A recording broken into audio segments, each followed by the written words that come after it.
Anong ganap sa mundo ng showbiz?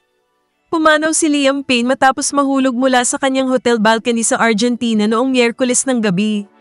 Ayon sa mga saksi sa hotel kung saan siya nakatira sa Buenos Aires, nahulog si Liam mula sa kanyang silid sa ikatlong palapag ng Casa Sur Palermo Hotel. Hindi pa tiyak kung aksidente o sinadya ang pagkahulog. May isang larawan na nagpapakita ng katawan ni Liam sa deck ng hotel, malapit sa mga mesa at upuan. Kita sa larawan ng mga tato ni Liam, isang relo sa kanyang kaliwang braso at isang alakdan sa kanyang tiyan na nakatulong para makumpirma ang mga ulat mula sa mga saksi. Ayon sa ulat, nangyari ito bandang 5 p.m. sa Buenos Aires at bago ang insidente, napansin na ng mga tao sa hotel lobby ang kakaibang ikilos ni Liam. Sinira niya ang kanyang laptop at binuhat pabalik sa kanyang kwarto.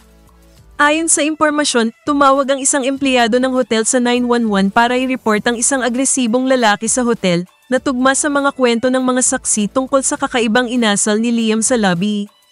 Ayon sa source ng TMZ.com, dumating si Liam Payne at ang kanyang girlfriend na si Kate Cassidy sa Argentina noong September 30 at nagpost pa sila ng ilang pictures at videos sa social media na nagpapakita ng kanilang kasiyahan sa vacation.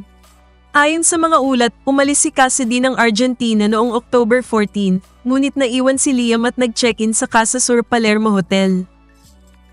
Noong June 2021, inamin ni Liam na nagkaroon siya ng problema sa pag-inom ng alak at pag-inom ng mga gamot na nireseta noong nasa tour pa sila ng One Direction. Umabot pa raw sa puntong nagkaroon siya ng severe suicidal thoughts. Kamakailan lang, may mga ulat na nagsasabing ang ex-fiancé ni Liam na si Maya Henry ay nag-akusa na iniwan siya ni Liam matapos hilingin dito na magpalaglag.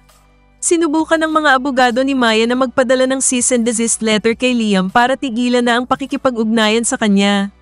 Sa ngayon, hindi pa tiyak kung ang mga pangyayaring ito ang dahilan ng kakaibang inasal ni Liam sa hotel. Si Liam ay 31 years old lamang.